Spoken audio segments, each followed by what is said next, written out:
Okay, good morning, everybody. So this week we're going to be diving into a pretty complex topic.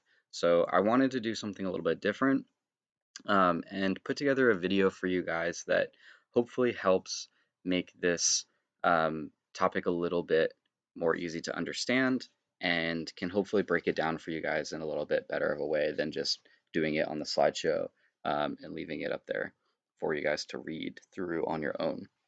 Um, so I'm going to apologize in advance. This video might be a little bit long, and also potentially may be a little bit boring for some of you guys, but hopefully it does help you understand some of the important information about treaties and statehood in Washington Territory. Um, we're going to try to break one of these treaties down, take a look at the language that's in it, and really understand the impact behind this treaty on the people who lived here in Washington Territory, the Native people, and the white settlers that came in to the territory as well. Um, I'm going to be posting this video to our Google Classroom and to my YouTube channel.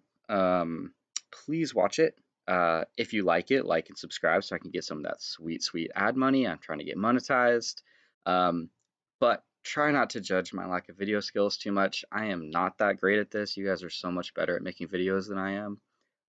So maybe I can learn a thing or two from some of you guys as we go along, and I can start making some better videos the rest of this year. This is one of those things that does actually make me feel kind of old. So I'm going to try to get better. Um, but I hope that you guys are all doing well. I really miss having you guys in class. I know that this is tough for a lot of us. It's tough for me. So maybe this is one of those ways where we can connect a little bit more. I really can't wait to hear from you this week. And I'll make sure to make more videos as well in the future if this one is helpful for you guys.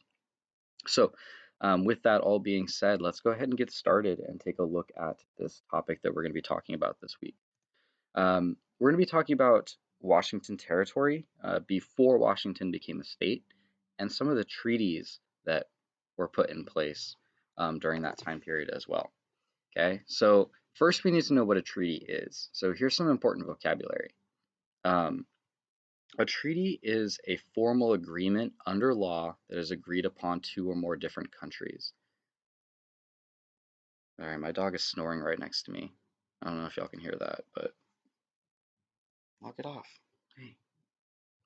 Um, sorry. Okay. A treaty is basically it's like a legal contract between two countries that has certain things that they have to agree to in order to uphold that treaty. It's like an agreement that they both make. Sometimes it happens after a war. Sometimes it happens to make peace between two different countries. But that's basically the idea behind a treaty. A territory is an organized division of land that is not yet admitted to the full rights of a state. So basically, this is an area that is a part of a country but not technically a state.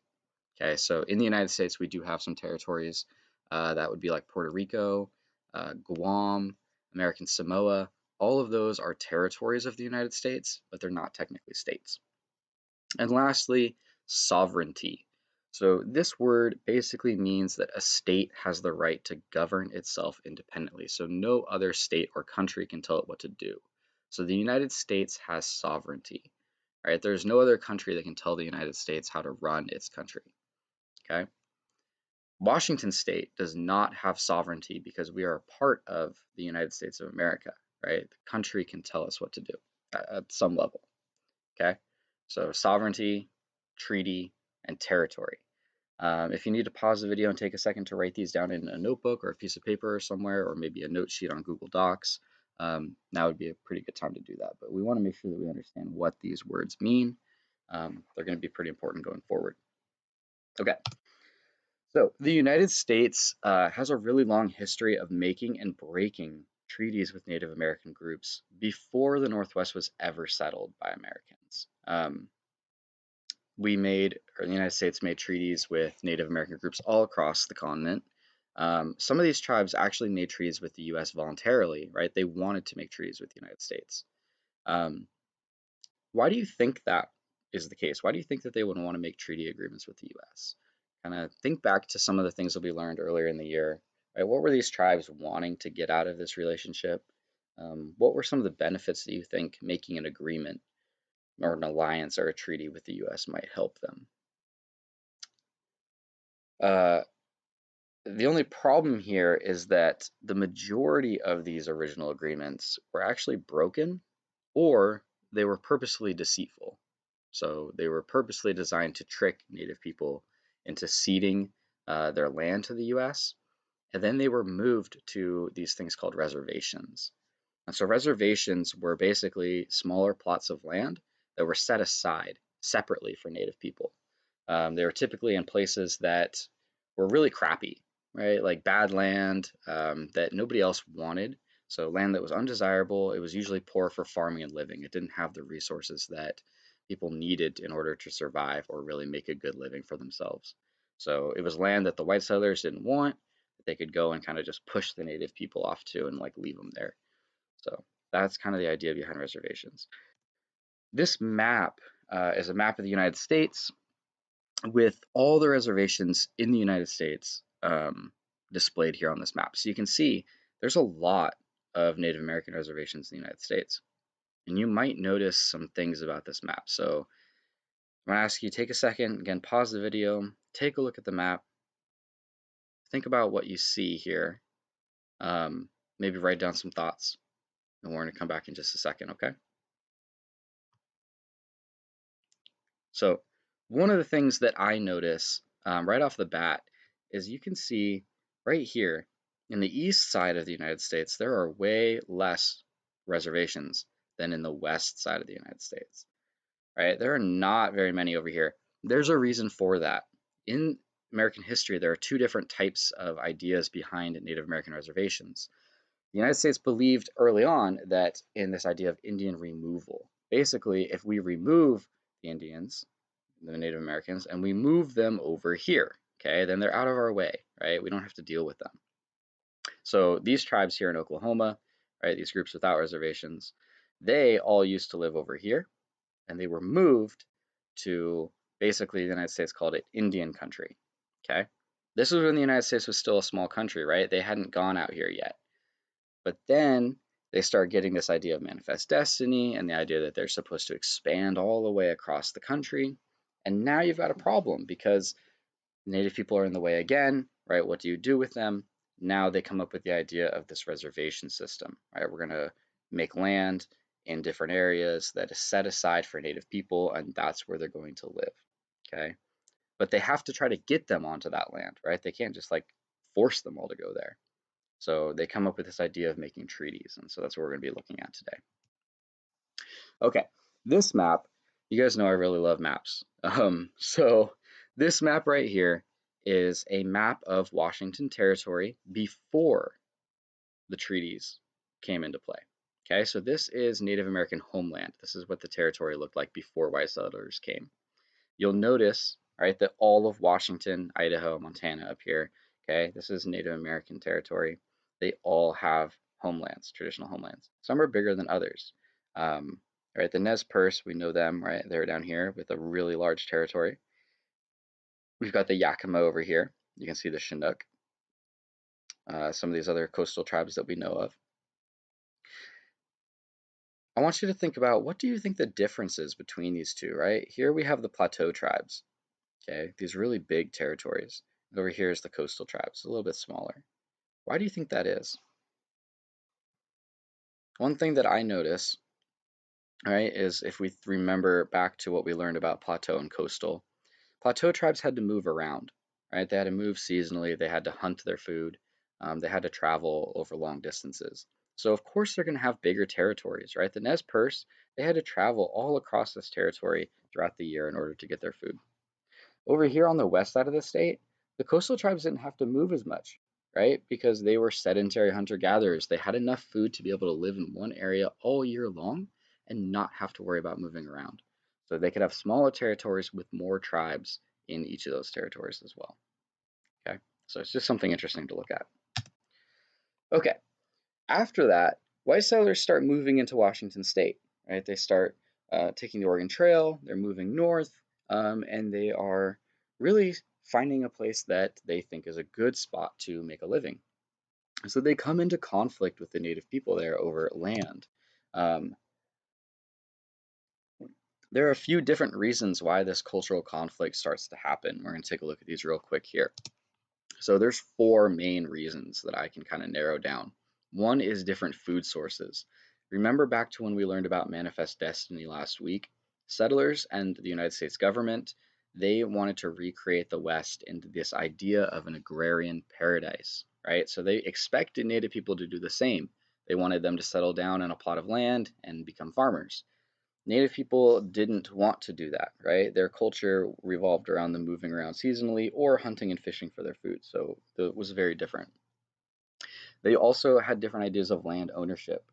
So settlers, remember, they moved there, they wanted to own their own individual plots of land, they wanted their 640 acres for their family, where no one else could have that land as long as they were living on it. Native people had a different idea of what it meant to have land.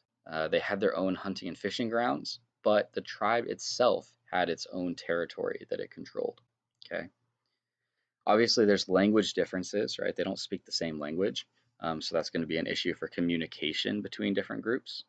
And then leadership is different. White settlers, they chose or elected leaders, right? So like governors and presidents to represent them in the government. Native people in the Pacific Northwest, it was very different. They often held councils where all people voiced their opinion in order to make decisions for the greater group. So they even made their decisions differently than each other. Okay. Washington becomes a state in 1889. That's the first year that Washington was admitted into the United States of America. Before that, it was a territory from 1853 to 1889. Um, so again, that means that it's part of the United States, but it doesn't have the official rights of a state yet. So Washington had to meet some requirements in order to become a state. It needed to have at least 60,000 people living in the territory, and the territory needed to draft its own constitution and get Congress's approval to become a state. So what that means is Washington needed a lot more settlers to move into the area. Okay, they needed more people to come there. And in order to get more people to move into their state, they had to move the Native Americans off their land. Okay? So, whose job is it to do that? It's this guy's. Governor Isaac Stevens. He becomes the first governor of Washington Territory in 1853. He was also like 5'2" tall, so he was really short. Um, but his job as governor was to organize the territory for white settlement so that it could eventually become a state. Right? So he was the one who had to find a way to move the native groups off of their valuable land so that the settlers could make farms and towns. He did this by creating treaties. Okay, so he wrote a bunch of treaties, he made agreements with native tribes, and he was able to get them off their land using these treaties. So we're going to take a look at one of these treaties today. He signed 14 different treaties in total as governor. Um, and in these treaties, the US agreed that it would set aside land for only native people to live on, and that it would build schools and provide medical care for them on these reservations. This is obviously going to impact some tribes a lot differently than others. So I want you to kind of think about that. Like, what tribes do you think would be more impacted by being moved to a reservation? And if we look at this map again, you can kind of get an idea, right? Think about like the Nez Perce. They have this big territory. What happens when they're moved off of this territory to a smaller reservation? What might happen to their culture or to their society or their people compared to like the Skagit, right? Or the Skokomish who live over here in this territory here that's smaller. There's going to be a difference. They're going to be impacted differently. So this map shows what happens to the native tribes after the reservations come into play, right? So you can see the Nez Perce right here, okay? So they go from having this giant territory to this small little coffin-shaped territory right here in Idaho.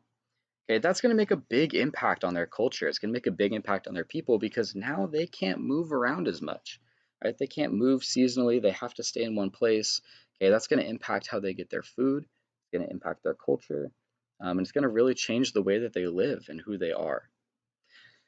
It's going to impact them a little bit differently than it's going to impact some of these coastal tribes, right? These coastal tribes, their reservations are smaller. You can see these little dots here, okay? They're smaller, but remember, they were already used to living in smaller areas. Um, because again, right, they were sedentary hunter-gatherers. They had enough resources to get by living together with lots of other tribes in a smaller area. So yeah, it's still impacting them. It definitely is, don't get me wrong.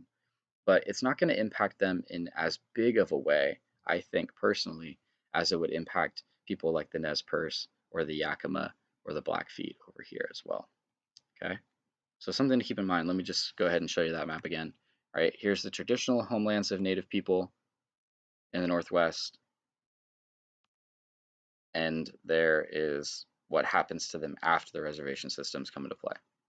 All the rest of this land that's opened up, right, that land is opened up for white settlement. Okay, so this part of the video, we're going to go over one of these treaties that Isaac Stevens signs with Native people, and we're going to kind of break down the purpose of the treaty and the impact that the treaty has. Okay, so again, he signed 14 different treaties, with 5 in the span of 2 years. Isaac Stevens was a very busy man. He wanted to open up the state as quickly as possible. He wanted to get people moving into Washington and starting to build cities and towns as quickly as he could. So we're going to be looking at the Treaty of Point Elliott right here, signed in 1855. That's what the one we're going to be focusing on today. Okay. The Treaty of Point Elliott was signed on January 22nd, 1855 by Governor Stevens and representatives from a few different tribes here: the Duwamish, the Suquamish, the Snoqualmie, the Snohomish, the Lumi, the Skagit, and the Swinomish tribes. Again, this treaty was designed to move these tribes away from the valuable land that was around the Puget Sound in order to develop that region for settlers and towns. We know how valuable the Puget Sound is, right? Because we know that the Puget Sound lowland is a great place to live. The land is very valuable because it's close to the water, it's got good farmland. We have our major cities here: Tacoma, Seattle, Everett. This is a place where a lot of people live today, right? So we know that the farmers, the settlers, they wanted this land. It was very valuable. And so this treaty becomes really important in the history of Washington becoming a state. So what I'm going to show you today is we're going to look at some of the articles in the Treaty of Point Elliott. There are 15 articles in total. Um, we're only going to look at a few of them. If you want to look at all the articles in the treaty, you can follow this link down here at the bottom of the slideshow. It's right there, historylink.org. And that's going to take you to the entire treaty. You can read that if you want to take a look at what are some of the other conditions that each side had to agree with in the treaty. Um, one thing that you need to understand is that this treaty is written very differently than how we would write today. All right, it was written in 1855, so the language is very different. They talk a little bit different than we do today. But it's also written purposefully confusing. Um, Isaac Stevens didn't want the native people to really understand the fact that he was like taking all their land from them. Right? He didn't really want them to understand the full impact of these treaties because he needed them to sign it so that he could get that land. And he didn't want to use excessive force, but he did want to make sure that he was moving them away. And so that one way to do that is to make them agree to this legally binding contract of a treaty. So I'm going to help break these articles down for you guys to hopefully make them a little bit more easy to understand. Um, and so let's go ahead and get started with the first article here. So Article 1, here's where you see kind of the language is a little bit weird. Article 1 says, the said tribes and bands of Indians hereby cede, relinquish, and convey to the United States all their right, title, and interest in and to the lands and country occupied by them. And then he goes and lists all the lands that the native people are going to give up. I didn't include that here because it's so long. But if you wanted to check it out, go ahead and take a look at the full treaty link and it will tell you in there. So basically, Article 1 is coming right out the bat saying you're going to give up this land to the United States. You're going to give up all the right that you have to this land, and it's going to go to us. Okay, that's the very first article of the treaty, right there in Article 1. Again, that land that he's talking about is all this land here around the Puget Sound in this area. Okay. Article 2 is a little bit longer. And basically what it says here is, there is, however, reserved for the present use and occupation of the said tribes and bands the following tracts of land. And then right there you see he lists all the different areas where the reservations are going to be. And then he says here, all the tracts shall be set apart, and they will be marked out for their exclusive use, nor shall any white man be permitted to reside upon the same without permission of the said tribes or bands. So basically, this is where he's explaining the reservations. He's saying, we're going to give you these lands right here. They are for your exclusive use, only for you to use. No one else can use them. Okay? No white man can reside, can live on your land without permission of your tribe. Okay? You have to give them permission to live there, right? These reservations are for you and for you alone. Okay? That's what Article 2 is saying. So yeah, you're going to give up your land. We're going to move you off of it, but we're going to give you these nice reservations and no one can ever take them from you. Okay? That's Article 2. Article 5 talks about fishing rights. So basically, this article is meant to protect the food sources of Native people who relied on fishing in order to survive. Remember, they're living around the Puget Sound, so they fish a lot for their food. It protects their right to fish as long as it wasn't on white people's new property. So you can see right here, right? They have the right to take fish and the privilege of hunting and gathering roots and berries on open and unclaimed lands. So that means land that is not claimed by white people. Okay. They also say that they cannot take shellfish, so clams, oysters, from any beds, stakes, or cultivated by citizens, again, meaning white people. So, yeah, they can fish, but they cannot fish on any land that is owned now by white settlers. So again, this is going to impact them in a pretty big way because maybe their fishing ground was in one of those areas that is now being claimed by farmers in towns. Um, so it's kind of like one of those like, yes, but things, right? Article 7. Article 7 is tricky, you guys. So I'm going to give you some time here if you want to. Again, pause the video, take a look at this language. It's purposefully sneaky. Okay, this one's a little bit malicious. So let's take a look at it real quick. It says the president may hereafter remove them from either or all of the special reservations hereinbefore make to the said general reservation or such other suitable place within said territory as he may deem fit. Or he may consolidate them with other friendly tribes or bands. So what does this mean? It basically means that the President of the United States has the right to move you, take your stuff, sell off your land, or combine it with another tribe's reservation if he sees fit. So, if or whenever he feels like it. So, again, when they went to and said in Article 2 that this land is yours, it's your exclusive land, and no one can take it from you, no one can live on it but you.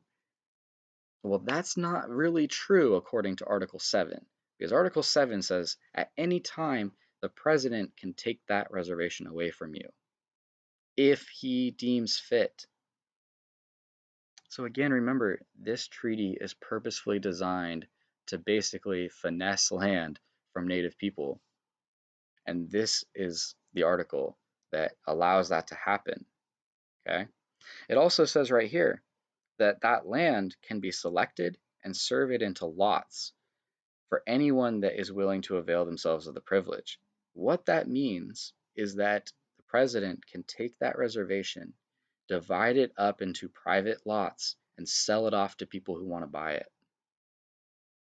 Okay? So they're not really protected based on this Article 7 here. And you can see how confusing this language is. Okay? Again, that's purposeful. It's meant to be that way. Okay. Last article we're going to be looking at here in this video today is Article 14. This one's interesting. All right, so I'm going to be upfront with you guys. Again, some of these articles, they're straight positive, and some of them are straight negative, and some of them are kind of in between. So this one's one of those interesting ones.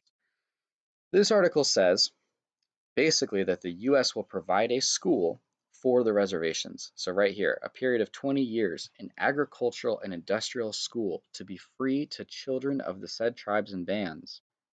They're also going to provide a smithy, so a blacksmith, a carpenter shop. They're going to give them the tools that they need. They're going to give them a blacksmith, a carpenter, and a farmer to teach them these jobs. They're going to give them a doctor to give them medicine and take care of the sick. And they're going to pay for the school, the shops, and the people that are being employed. Okay, so the United States is paying for this. The Native people are not paying for it. So all of this on the surface sounds pretty good, right? They're giving them a school, they're giving them people to teach them how to do these careers, they're giving them a doctor. But if you look deeper into it just a little bit more, it becomes a little bit more malicious. So let's take a look at that.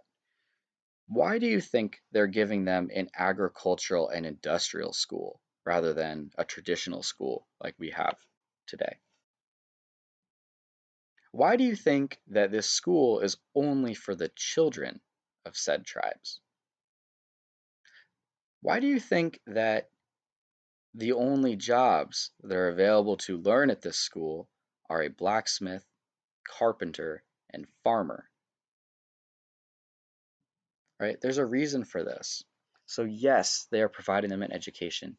Yes, they're providing them the opportunity to learn these trades, these skills, these jobs, but they are also trying to transform the culture of the Native people. Because if they teach their children how to work these white settler jobs, right? Blacksmith, carpenter, farmer, when they grow up, are they going to be more like their native culture or are they going to be more like white culture? They're going to be more like white culture, right? They're going to be more likely to fit in, to settle in to traditional American culture at that time, which, depending on how you look at it, could be a bad thing or a good thing, right? It gives them more likelihood to be able to survive in an ever-changing world. It allows them to find jobs, to make a livelihood for themselves in a world that's becoming more dominated by white settlers.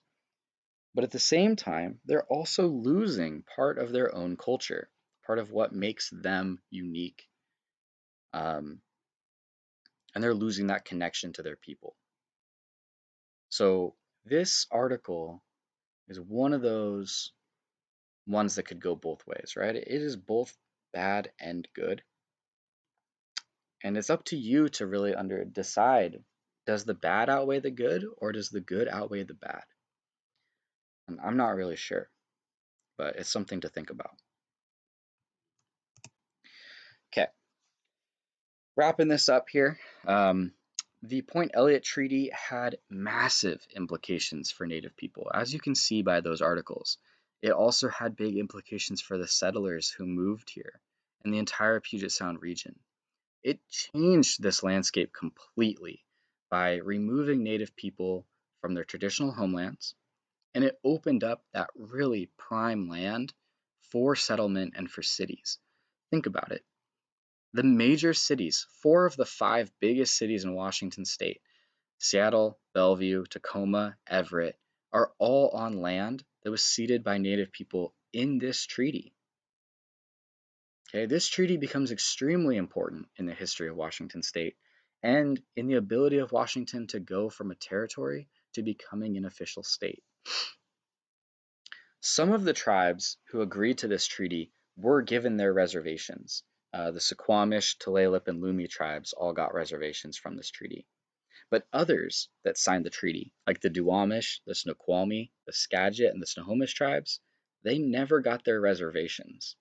Um, they never got the things that they were supposed to receive from this treaty. The city of Seattle, Bellevue, Tukwila, Burien, and SeaTac, they're all on the traditional lands of the Duwamish people. So again, that's one of the groups that signed this treaty. They gave up that land in expectation that they were going to get a reservation. But people around Seattle didn't want a Native American reservation so close to a major city. So they never got their reservation. And the city of Seattle is even named after the chief who signed the treaty for the Duwamish, right? Seattle, or Chief Seattle. So our city bears the name of one of their leaders. So I think that the Point Elliott Treaty is extremely interesting. I think that it has a very important role in the history of Washington State. And so I wanted to talk to you guys a little bit about it instead of just posting this slideshow. So hopefully me explaining it to you helped a little bit for you to understand what is going on here and why it was put in place. Um, this week you're going to be getting a graphic organizer where I want you to write down what impact each of these articles that we looked at, Article 1, 2, 5, 7, and 14, what impact that they had on Native people. And then I want you to take a look at those articles and I want you to write down which article you think had the biggest impact on the lives of Native people and tell me a little bit about why you think that. So you'll be getting that graphic organizer that will be coming along with the video and the slideshow as well. I hope you guys are all doing really well.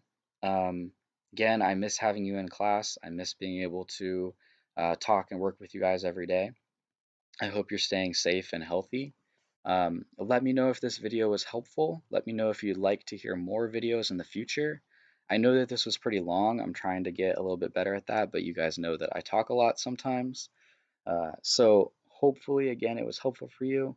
Um, if you are still confused or you need a little bit extra help, please email me or leave a comment so that I can get back to you and give you guys the help that you need in order to be successful on this. All right, that was a lot, but hopefully you learned something new, and I will talk to you guys later. So, bye.